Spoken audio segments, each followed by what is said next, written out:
Baroque is all about pain, and this is what my first run looked like. Everything started out normally enough. A short, cryptic opening cutscene played, and then I was dropped into an abandoned town with a giant bulbous tower looming in the distance. Just another day at the office. As I headed toward the tower, an angel appeared, dropped a rifle on the ground, and told me to use it. "There's significance in you using it," he said. Then he peaced out. Like I said, just another day at the office. After picking up the rifle, I headed into the tower. I had no weapons, armor, or items, aside from the rifle, but something told me not to use it yet. So I punched some fish, punched some bugs, found a sword and a coat, picked up some bones. I found out most bones don't display their effects until I either gnawed on them or threw them. Some buffed me, some gave me status ailments, some damaged enemies. Some made enemies invincible. With certain enemies, I could successfully evade their attacks by strafing. With others, I couldn't. One enemy turned around, farted in my face, and blinded me. Another one stole the armor I was wearing and ran away. Some traps I threw down damaged enemies or gave them status effects. Others gave me status effects. And then, as my health and vitality dwindled and I was madly turning corners trying to find the portal that would take me down to the next floor, which I hoped would be the last, I was surrounded, stun-locked, and beaten to death, only to end up back where I started, in the abandoned town, with my stats reset to level 1 and all of my weapons and items gone. And I hated it. I hated its intentional ambiguity, its difficulty, the merciless way it stripped me of all my progress and left me back at the beginning with nothing. I hated everything about Baroque, but I kept playing.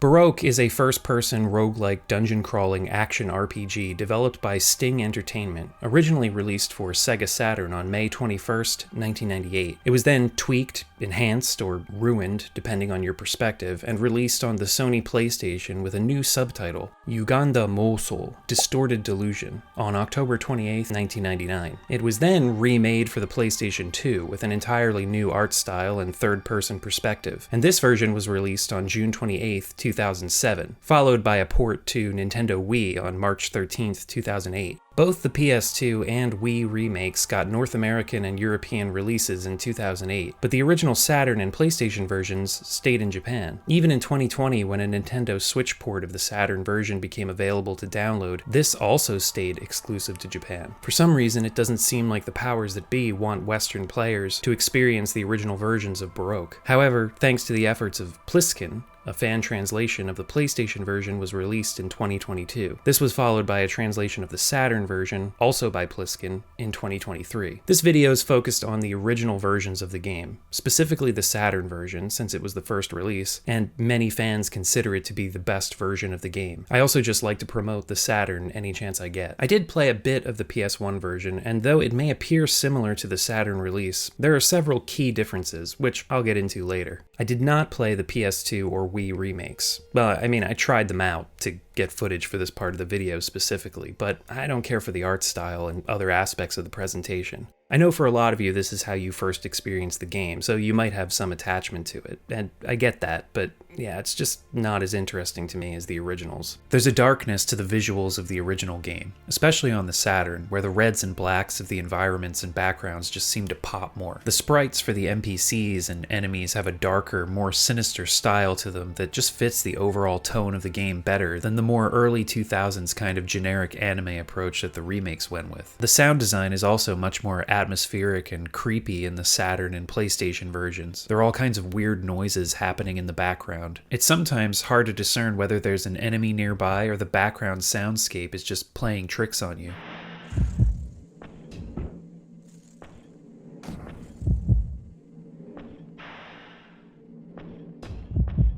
The music, too, is more foreboding in the originals. The PS2 and Wii versions go for dark, techno tracks during cutscenes and exploration, which aren't bad at all.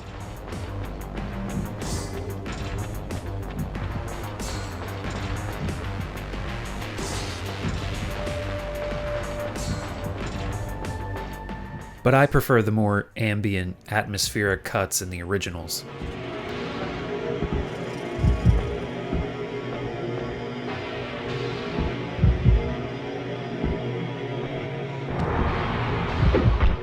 No matter which version you choose to play though, Baroque is a bewildering experience for first-timers. Its narrative is perplexing, its characters and world are just bizarre and unfamiliar. It's hard to find a comfortable foothold with any aspect of it.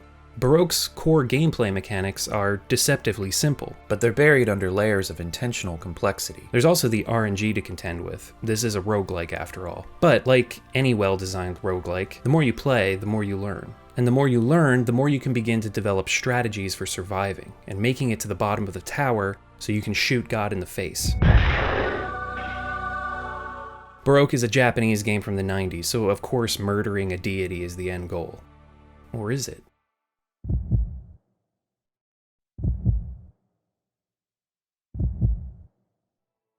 Baroque takes place after a world-ending event referred to as the Great Heat Wave in the Saturn fan translation. This disaster brought the world to the current post-apocalyptic state that it's now in, and also distorted many of the survivors. You play as a member of a religious organization known as the Order of Malhut, and I don't know Hebrew, so I'm doing my best here with the Sephira. So, sometime before the Great Heat Wave, the Order of Malhut, who weren't quite the Order yet, but we'll get to that. Anyway, they discovered God in its physical form, and to protect it and learn more about it, they built the Nerve Tower, named so because it's wired directly into this divine creature. Because of their meddling, though, the world began to distort. Creatures called grotesques began to appear. Civilization was quickly falling apart. Then the Great Heat Wave happened. The leader of the Order of Malhut, the Archangel, whom we meet just outside the Nerve Tower, blames you for this catastrophe. To end this distorted hell of a world, he tasks you with traveling to the bottom of the Nerve Tower and destroying God with the angelic rifle he's developed. Baroque is an intentionally perplexing game, both in its gameplay mechanics and its story. So I think this goes without saying, but for those who have any interest at all in playing it for themselves, spoilers for pretty much the rest of the video. If you manage to make it all the way down to the bottom layer of the tower to face God, and if you follow the Archangel's instructions to shoot God, you'll quickly find out that these opening 8 floors were just a simulation, a training exercise to find out if you were up to the task of shooting God in the face. Whether you succeed or die on one of the floors on your way down, you'll be treated to another cryptic cutscene with off-screen characters speaking a load of sci-fi jargon that you won't understand. The specifics change slightly depending on whether you died or finished the dungeon, but that doesn't really matter here in the beginning. You're apparently a failure that they consider terminating, like the others, but ultimately they decide to let you continue, hoping that remnants of the simulation and implanted memories don't get in the way of you performing your task and atoning for your sin.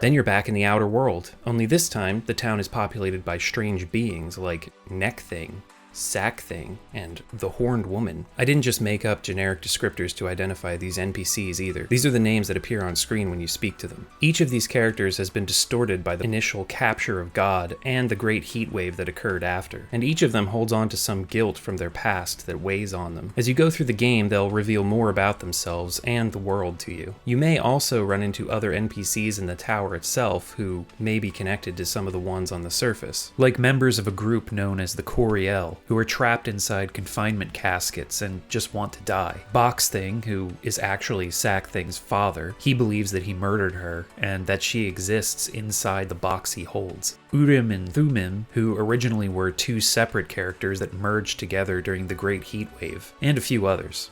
Also out here, you'll find the Sentry Angel, who guards the entrance to the research lab, as well as Coffin Man, a guy who's building a training dungeon, goddammit.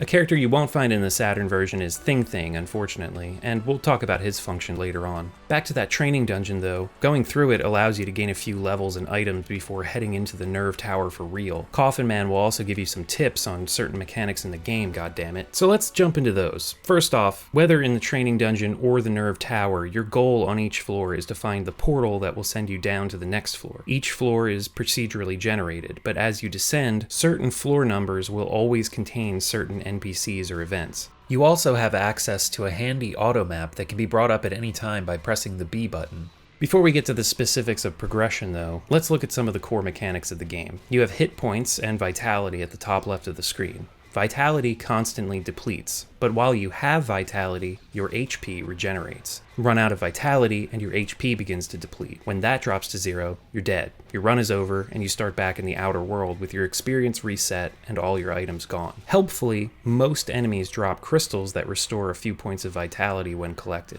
Health and vitality can be restored by eating flesh, either found lying around the tower or dropped from enemies. Different types heal different amounts, but flesh can go rotten, so you either use it or lose it. I haven't quite figured out exactly how long it takes for flesh to go rotten. It might even be another RNG factor, but it's usually good for several floors. If you are put in a position where you need to eat rotten flesh, you'll still be healed, but you'll also get a stomachache. This isn't just a no-brainer thing that happens. A stomachache is a potentially crippling status effect that lowers your attack and defense by 1 point each permanently. There are only a few items in the game that can relieve a stomachache, so just like in real life, you'll need to think carefully before you decide to ingest rotten flesh.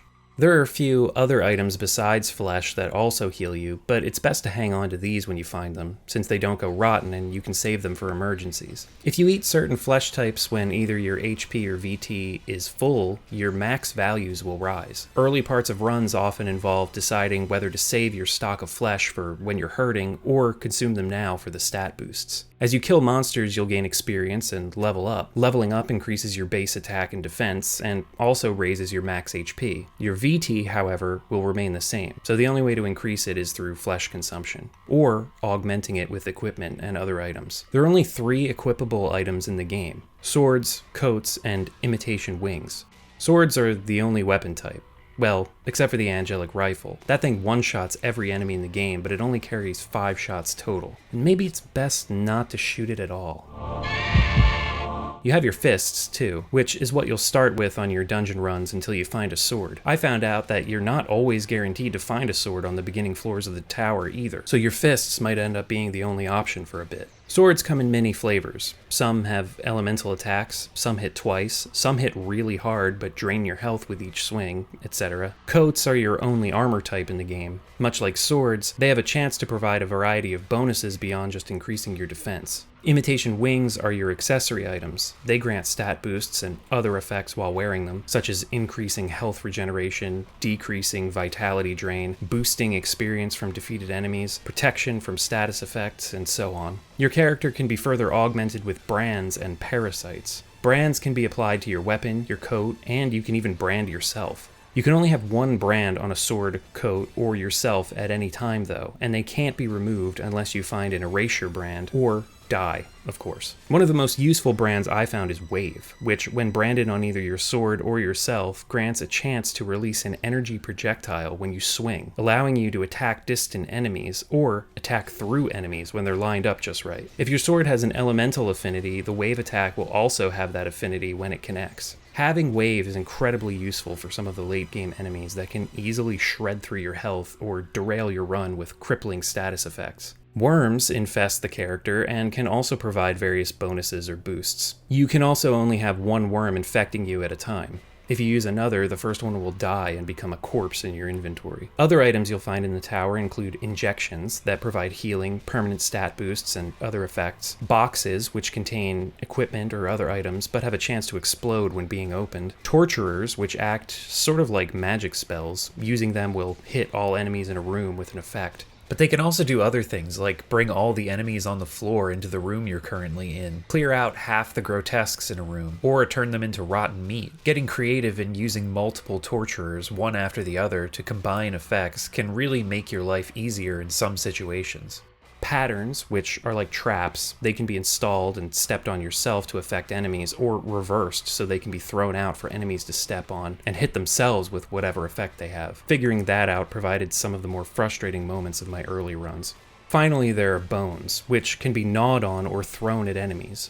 Bones can provide both positive and negative effects. Some increase experience gained for a short time. Some grant invincibility for a short time. Some teleport you. Many cause status ailments. A lot of the time, bones and other items won't be identified. You can either roll the dice and try them out to see what they do, or wait until you find an ID parasite or identification bone to reveal their hidden effects. This brings me to one of the most important mechanics of the game: throwing. Every item in your inventory can be thrown, and throwing items at enemies to cause damage or inflict status ailments is going to be a huge part of your strategy. Enemies are susceptible to the same status effects as you, even the positive ones, like invincibility.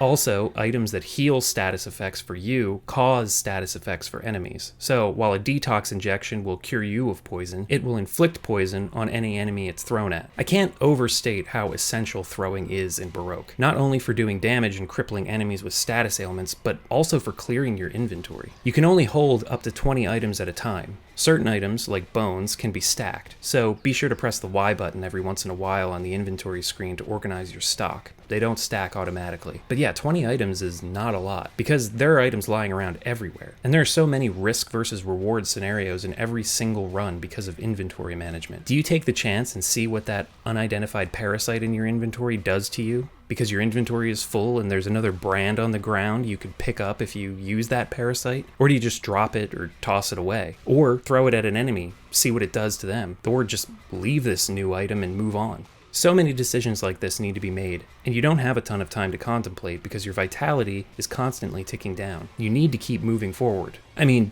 you could pause the game or open the menu to give yourself more time to think about it, but you know what I mean. You're on a ticking clock. Every step you take deeper into the tower and every decision you make along the way is part of a chain of either positive or negative events for you. You might be on a super lucky run only to get derailed by one poor choice, or you could be at the end of your rope, sure that the next enemy encounter means death, only to be handed a literal box of hope that fully restores your HP and VT and heals all negative status effects. You just never know.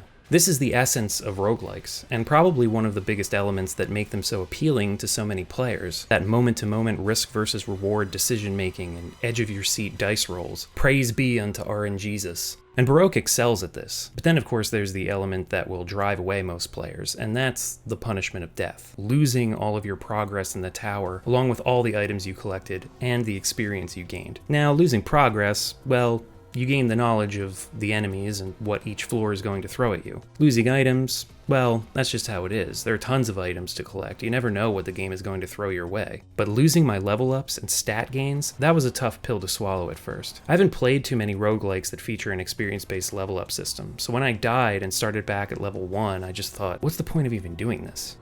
At first. As I started to get used to item management, understand when to boost my health and VT and when to save healing items, how to effectively deal with most enemies or just run away from some of the ones that I knew could ruin my run, I then started to realize that being set back to level 1 every time I died wasn't that big of a deal. The tower's not even that long. It expands from 8 floors to 15 after the simulation. Some things change, like when you first enter, this tiny little creature comes flying towards you, screaming about how it's in pain. Okay. There are some new NPCs who weren't in the simulation who say some weird stuff, and I don't really know what they're talking about, but all I've got to do is make it through 15 floors. I even found out about the sense spheres. These weird living sphere things that can send items back up to the surface. So if you're nearing the end of a run and want that powerful sword that you've boosted the attack of like 3 or 4 times that does fire damage and has wave branded into it, you can just toss it in a sphere to grab on the surface and start with next time. You can only throw one item into a sense sphere at a time, but there are several on the penultimate floor of the tower, so you've got ample opportunity to toss your weapon, your coat, and a pair of imitation wings you're partial to. This is also where the extra NPC in the outer world of the PlayStation version, Thing comes into play. In the Saturn version, the items you throw into the sense spheres are just left on the ground on the path to the tower for you to grab. If you don't pick them up before entering though, they'll be gone forever. In the PlayStation version, Thing holds onto your items. You need to punch him to get him to cough them up, which is his kink, and I ain't gonna shame him for it, but yeah, as long as he's holding them, they won't disappear. The amount of items he holds can also be upgraded throughout the game. But anyway, holding onto items, what's even the purpose at this point, you know? This is the end. I died several times trying to make it this far and had to start over, clawing my way back down to this point. But overall, this was a pretty good game. I went from not really being down with a roguelike with experience and level-based stats to actually enjoying myself, reveling in the dice rolls, throwing my hands up to RNGesus in defeat or praise. I've cleared this penultimate floor of enemies, found the real Archangel pierced on some weird spiky orb thing that Turns out to be another sense sphere, actually. And that was just his projection on the surface who gave us the rifle before we entered. But yeah, all that's left is to touch the sense orb he's impaled on and head down to the bottom layer. I suppose the game will just let you keep playing after the ending. It's all procedurally generated, so if you enjoy it, you can just keep playing. That's nice of the developers, allowing you to do that. And here we are, the bottom of the tower. This god looks different than the one in the simulation. No longer a projection, now the real thing. The image of a woman crucified in this wireframe prison. It warns me to stay back. I have no past to preserve myself. It has no pain to preserve itself. If I come any closer, I'll go mad. No problem. I equip the angelic rifle and fire the shot. The one shot. The only one that's needed.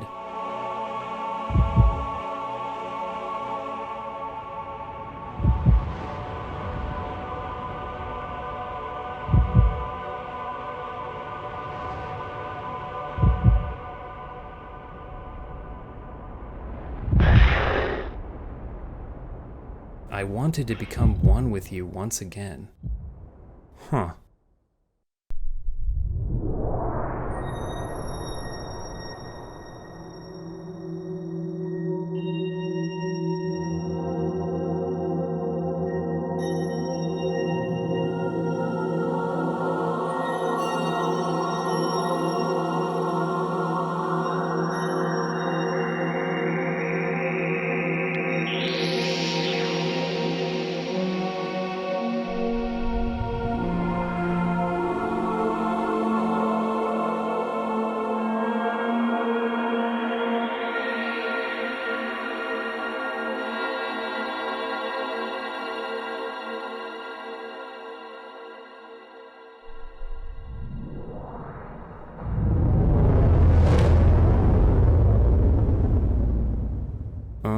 One more chance.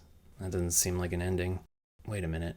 Wasn't there an NPC early on? The dialogue was garbled and parts were cut out, but it seemed to be saying not to use the rifle. And that woman on BF12, the one I followed through the illusory wall, she wanted me to bring her pure water. What was up with that? Oh my god. It's not over. There's more. There's so much more.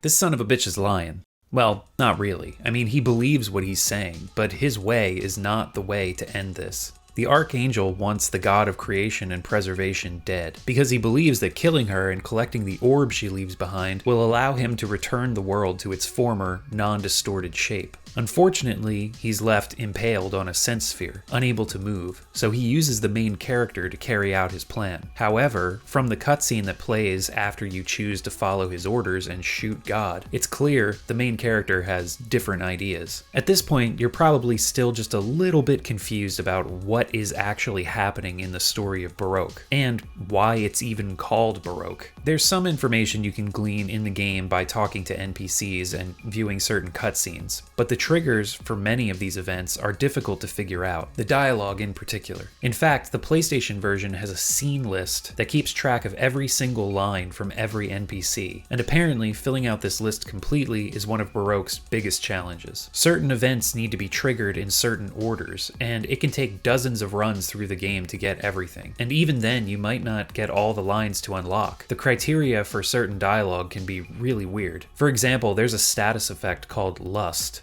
When enemies are inflicted with it, they'll stop attacking and just follow you around, leaving you free to attack them without retribution. If you are inflicted with lust, though, all enemies and items turn into beautiful women. To trigger a couple of the dialogues with some of the women characters, the main character needs to be aroused when speaking to them. There's even one line that's permanently missable from the PS1 exclusive character Thing Thing. It involves not speaking to him for your first 3 runs of the tower. Kind of annoying to do since he stores the items that you throw into sense spheres in the tower. Still, you could consider your first 3 runs a wash and attempt this, but if you mess it up, you have to delete your entire save file and start over from the beginning, since Baroque has a system data file that keeps track of all these triggers. Brutal. And even so, a lot of these lines of dialogue amount to little more than filler or flavor text. As I mentioned, there are lore moments here and there, but to figure out the bulk of the backstory, you're going to have to dive into Baroque's Japanese-only guidebooks. Yes, books. There are multiple books, as well as interviews with the creators. In the PS2 and Wii remakes, there's a character in the outer world named the Baroque Monger, who will give you lore descriptions when you show him certain items. He doesn't reveal everything about what's going on though, and this character doesn't exist in the original versions of the game. Also, the remakes change some of the story details. Certain characters have different motivations, and some relationships between characters aren't the same as they are in the Saturn and PS1 versions. For those who've played the remakes, keep that in mind during this next part of the video, though I'm sure there are still going to be people in the comments chastising me for getting stuff wrong and referring to plot details that only exist in the remake. Just mark, right here, right now, I tried my best to give a warning. The story of Baroque is very weird and complex, but it's not that confusing once you put it all together. It's just difficult to actually do that, and its details depend on which version of the game you're playing. Luckily, there's a fan site called The Nerve Tower, which is an incredibly comprehensive resource to both the Saturn and PS1 versions of Baroque. It's insane how much information is collected there, and how detailed it all is. Truly a passion project from its curators. Also on this site is a chronology of events leading up to the beginning of the game. I'll give a condensed version here, but all credit for this information goes to the person or people who run the Nerve Tower website. In the timeline of Baroque, at the end of the 2020s, scientists discovered a previously unknown life form on Earth and formed a think tank organization called Coriel to study this new finding. The Coriel learned that these creatures could take in matter and spit it back out. At first, they didn't understand the purpose of this, but after further study, the Coriel found that the world has always been full of anomalies and distortions. Humans just couldn't perceive them, but these creatures could, and their purpose seemed to be correcting these distortions. The new life forms were named sense spheres, and by tracing their origin, the Coriel soon found out that the sense spheres were part of a larger organism. They pinpointed this entity's location to a spot in the Pacific Ocean near the coast of Japan. The Coriel then started a joint venture with the Japanese government and other corporations. They built a man-made island over the spot where they believed this larger organism was located and started drilling. Deep under the ocean floor, they found what they were looking for and also determined that this organism had in fact created the entire universe. Human beings had finally found physical proof of God's existence. However, they couldn't communicate with it, so the joint venture put together a research team to develop their own artificial sense spheres, hoping to send information through them as a way of talking with God. One of the lead researchers on this team was named Tenjo Kyushiro. When he attempted to use an artificial sense sphere to speak with God, the experience caused him to go insane. For some reason though, the rest of the research team just didn't notice. I don't know, maybe he was just always kind of a weirdo. Anyway, after his failed communication with God, he got it in his head that by destroying God, he could create a new world in his own image, where there would be no hardships or suffering, a world free from pain. To get people on board with his new plan, though, he recorded the voice of God that he had heard and that had driven him insane into an audio file that he called the Tarantella Melody. Tarantella being a set of Italian folk dances. I don't know. Then he made others listen to it, which caused them to also go insane. After he'd driven all the members of the government, the corporations, and the Coriel mad with the Tarantella Melody, he seized control, started referring to himself as the Archangel, and changed the name of the joint venture organization to the Order of Malhut. They also started wearing imitation wings because they saw themselves as angels. I don't know, they were all nuts, you know. Apparently, the Archangel also had an interest in tarot cards, and he made a special deck with each card containing information about how he wanted the world to be changed. And then he put those custom tarot cards into the artificial sense spheres in the hopes that this would change the way that God went about correcting the distortions of the world, shaping it more in the Archangel's image of how things should be. Again, he was off his rocker. The Swiss make the best watches, because they have all the cheese. But yeah, God kind of saw through the Archangel's plan here and started making more sense spheres to counter all the corrupted data it was receiving from the Archangel's tarot shenanigans. But the artificial sense spheres were still going out into the world where they were driving new people crazy. The normal public started using the term Baroque to refer to the people who went mad from the artificial sense spheres' influence. Baroque is also used in-game to describe delusions, so the people who went Baroque, as it were, had lost the ability to suppress their delusions. delusions. Now, Baroque is most commonly used to refer to the ornate style of music, art, and architecture that was popular in the 17th and 18th centuries. But the word Baroque is from the French and literally means irregularly shaped. So for some weird Japanese-English reason, in the world of Baroque, people started using the literal definition of the word to describe these crazy people. Personally, I think the writers on the production staff were just picking foreign words out of a hat here. At the same time all of this was happening, the Archangel started sending out copies of the Tarantella melody so he could recruit new members for the Order of Malhut. But a lot of the people who listened to God's voice through the Tarantella melody actually wanted to protect God for some reason. So the Archangel had to find a way to turn them over to his plan of destroying God. To do this, he convinced people that by correcting distortions, God was actually trying to destroy the world. With his followers united in his cause, he now needed to figure out how to get rid of God's ability to detect the corrupted data he was trying to feed into it. Through research, which seems to be wielded as magic in this story, the Archangel found out that God could actually feel pain. Just like humans experience pain as a result of injury or a warning of danger, so did God. So the Archangel just needed to take away God's pain receptors. Then he could finally destroy God. 2 researchers in the Order were selected to develop a way of extracting God's pain-inducing chemicals. These researchers would eventually become the NPC's Neck Thing, and another NPC we haven't talked about yet, the Guardian Angel. Though at this time, they were still just ordinary people who were crazy and wore fake angel wings. But besides that, they were completely normal. Anyway, they figured out how to extract God's pain somehow, which ended up birthing a new creature they called the Littles. These are the things that you see screaming at you every time you enter the tower on the first floor, distilled life forms that represented God's pain. The Archangel harvested these Littles and used them as ammunition in a rifle he developed. Any creature that was shot with this rifle would then feel the full weight of God's pain and be completely obliterated.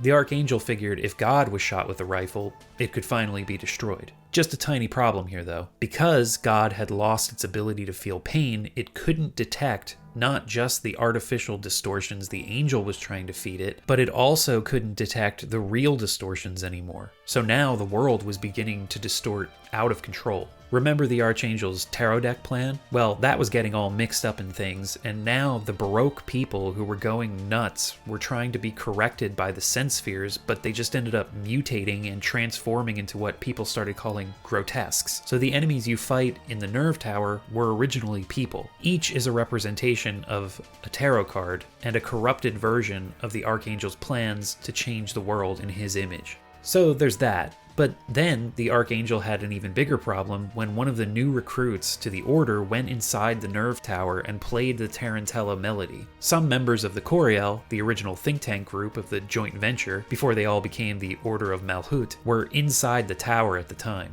And after hearing the melody again, they snapped out of their delusions and realized the Archangel was just a crazy asshole. So they came up with a plan they called the Davar Fusion. Davar is another Hebrew word that means speech, talk, word, promise, and a bunch of other similar meanings. Anyway, the Coriel planned to have one of their own fuse with God, so that God could inherit the ability to speak with humans. They chose the 12th Coriel, who had been born as a conjoined twin, one heart between 2 bodies. When this member was just a child, doctors came to the conclusion that one of the twins would have to die for the other to live. Number 12 didn't get to make this decision for himself, since he was still a child when the operation happened, but his brother died so he could live. Or at least, that's how he perceived his own past. The whole twin thing could have just been part of the madness that listening to the Tarantella melody caused in him, maybe still left unreversed even after listening to it again and breaking free of the Archangel's control. Either way, the survivor's guilt that number 12 felt was very real, though the other Coriel didn't know about this. They just thought he was a good choice for the fusion since he had already lost half his body.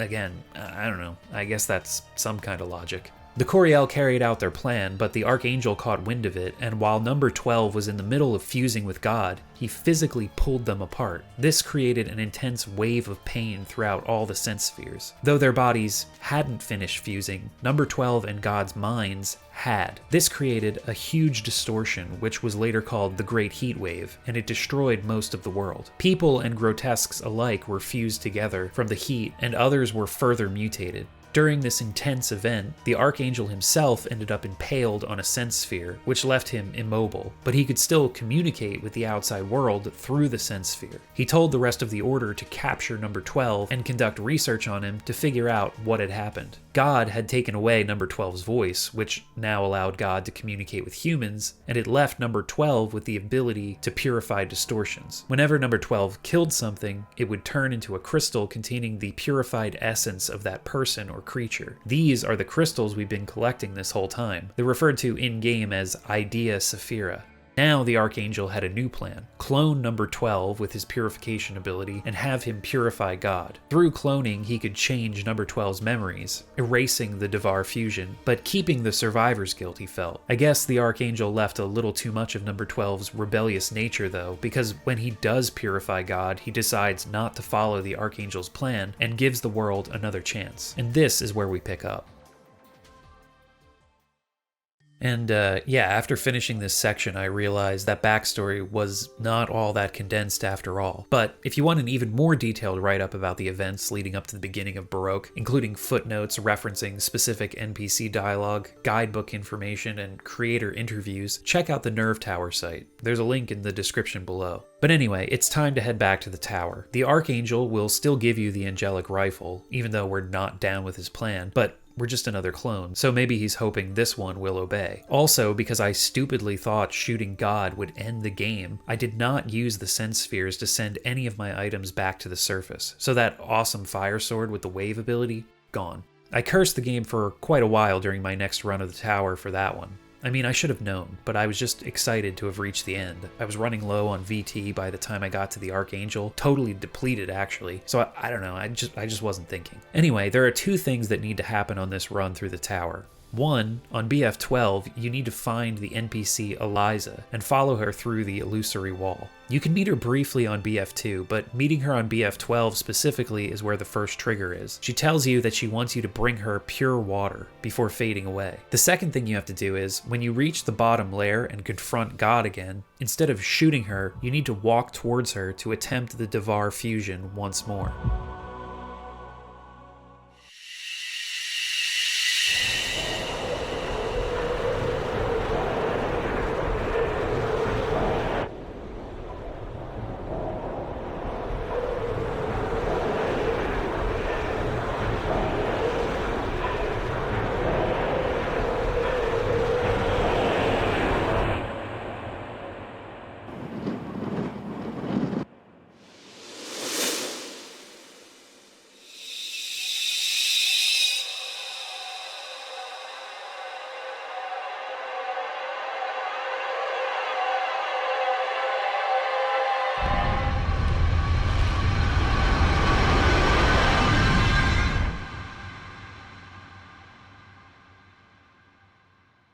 Well, that didn't work.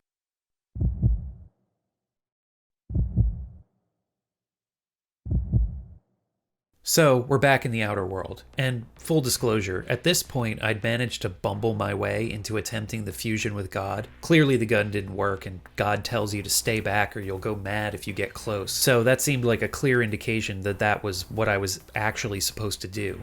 From here on out, though, the steps you need to take to achieve the true ending in Baroque are pretty abstract, as if they weren't already. They're not abstract if you know all the details of the backstory that I just explained, but only some of that information is actually in-game, and those pieces are, again, buried under dialogue and cutscene triggers that depend on a lot of different variables. All of this to say that I ended up using the guide on the Nerve Tower website to figure out how to get the true ending. But even with the guide, you still need to make it to the bottom of the tower, which expands from 15 floors to 23 once you've completed the right steps. And 23 is just for the Saturn. The PlayStation version adds more floors, and the remakes add even more. Once again, there are two goals we need to accomplish. In the last ending, when we attempted the Devar fusion again, there was a cryptic bit of dialogue from God. She said, "You have no past to preserve yourself. I have no pain to preserve myself. Don't come any closer." any further and you will go mad. We saw what happened when we approached God in this state. The main character was still racked with survivor's guilt over the supposed death of his twin brother. For the Devar fusion to be successful, we need to restore the main character's past and restore God's ability to feel pain that was taken away by the Archangel's interference. As I've mentioned though, the steps to achieve both of these things are a bit more complicated than our two goals from the previous tower run. So first things first, let's go check on those weirdo NPCs outside. Well, this is new. Neck Thing has buried himself in soil, crushed under the weight of his guilt at extracting the pain from God and causing this predicament everyone is in. He claims he has no right to continue living in this world, but perhaps he can find peace if he burrows into the ground. He also mentions he's hungry and wants a heart seed. This is just a higher level vitality healing item. You've most likely already run across several in the tower at this point. Now, you can run through the tower, find a heart seed, throw it in a sense sphere, then either die or complete the tower so that when you start again in the outer world you can grab the heart seed and give it to him. Doing this will have Neck Thing turning into a flower that will sprout heart seeds. He'll do this for a few rounds of tower runs before finally turning into just a crystal, his Idea Saphira. Anyway, we need Neck Thing's Idea Saphira to advance the story, but fulfilling his request for a heart seed takes a long time. So instead of doing that, if you have no heart of your own, you can just kill him right then and there, which is what I did.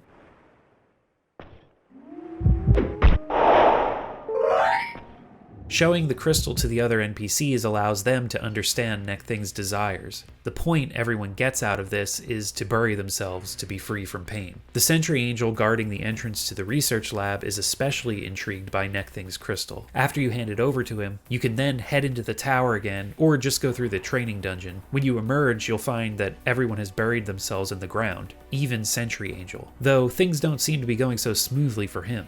You okay, buddy? But hey, the way into the research lab is open now.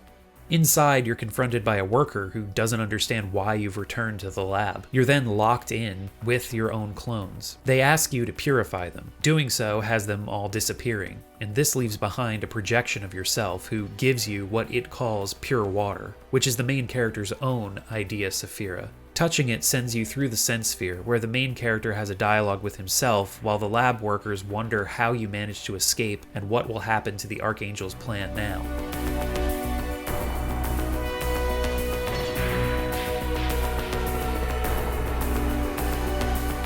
So remember how Eliza was asking for pure water when we met her last time? Now it's time to enter the tower again and hand over our Idea Saphira to her. On BF2, we find Eliza through the illusory wall, where she explains that she wants to use the water to birth a sense sphere and restore her insane mother. Hand it over and she'll thank you, then tell you to meet her again further down the tower. There's something else we'll need to do before we see Eliza again though. On BF10, we can enter the Guardian Angel's chamber. Inside, you'll meet the Guardian Angel, watching over a sense sphere. This is the other researcher who helped Neck Thing extract God's pain. This was also the character who appeared in the simulation, and sort of told us not to use the rifle. Meeting her here will trigger a cutscene where you'll see the meeting between the Archangel and Guardian, where he tells her to extract the pain from God, creating the Littles. However, the Guardian Angel warns that a team of worker angels are on their way to try to kill the Littles, so the main character needs to get there first and purify them. We've actually been running into some of these worker angels on our journey through the tower. Also, I got attacked by this goddamn enemy while I was talking to the Guardian Angel, which ruined my understanding of what was going on until I could go back and do a frame by frame through the footage. So yeah, that can happen while talking to NPCs, even during important events. If you haven't fired the angelic rifle yet during this run, which I hope you haven't, you can hand it over to the Guardian, and she'll give you a permanent stat boost item. Next, we need to meet with Eliza on BF12 again. She used the main character's crystal to create a sense sphere, and by interacting with it, he can regain his past. This cryptically explains the decision to kill one of the twins, as well as the Coriel's decision to select number 12 for the Devar fusion. It also relates how Archangel discovered their plan and ended up encasing all the Coriel in confinement caskets as punishment for their betrayal. I actually missed this second very important meeting with Eliza on 2 separate runs through the tower and couldn't figure out why I wasn't getting down to the lower floors and just kept facing God again after BF13. I finally remembered that Eliza said to meet her again in the tower's depths, and this event causes the tower to divert beyond this point, so you can proceed further down. Luckily, once you've completed an event, it's always complete. You don't have to redo the research lab or handing over the pure water to Eliza, so if you end up missing an event like I did or die on your way through the tower, you can just keep going until you reach the next event floor. Anyway, after speaking with Eliza again, continue down to BF15. Here you'll find an area where the littles are kept. They ask you to purify them, and when you do, you'll receive their crystal. If, however, you've used the angelic rifle during the current run, they won't let you enter. So you'll have to either die or complete the tower to start over again without firing the rifle. Lastly, on the next floor, BF16, we need to speak to Alice. Alice is another character we've been running into along the way. She and Eliza are actually both aspects of God, created as a way to bring about the Devar fusion's success. Eliza's purpose was to help the main character regain his past, and Alice's purpose is to help God regain its pain. Give her the Little's crystal, and this will expand the tower to its final 23-floor configuration. Now you just have to make it to the end. The last 5 floors are the toughest, and it might take several attempts to make it all the way through, especially if RNG isn't on your side. I had to try like 4 times before I finally made it down to BF21, where the Archangel now resides, and was able to proceed to the bottom layer and for a final time attempt the Devar fusion.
In the end, it turns out there wasn't actually any way to fix the distorted world. This is its true nature, and the only thing anyone can do is accept it. Hold Baroque inside yourself.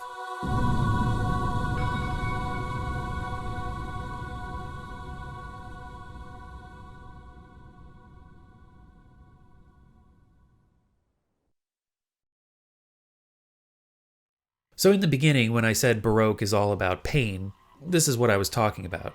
And any fans watching could probably guess as much. But yeah, the pain is not about its gameplay, although it can be painful coming to grips with some of its systems and mechanics, especially the unidentified items and the cruelty of its RNG. There's definitely some jank. I wish there were more reliable ways to use strafing to avoid damage. They designed some of the enemies in that way, but most others will always just turn to target you with their attacks no matter where you're standing. It also would have been nice if there were just a bit more in the way of hints to help players figure out how to get the true ending and actually see the end credits. I get it's about playing over and over and fully exploring to find all the NPCs scattered about, but some of these requirements feel like a stretch in logic. Some of that is painful to deal with. But the game's whole story deals with pain. Not feeling it, not being able to reconcile it, feeling only it. Pain runs the gamut here. Overall though, Baroque is an incredible experience. I started out not knowing what to make of it, hating it in fact, but it slowly began to sink its teeth into me, and it wouldn't let go until I discovered its secrets. And I didn't even talk about all of them in this video. There are plenty of other NPC dialogues and things to uncover about the various characters. The PlayStation version, along with the scene list, includes a 200-floor hell dungeon that you can tackle after you complete the game.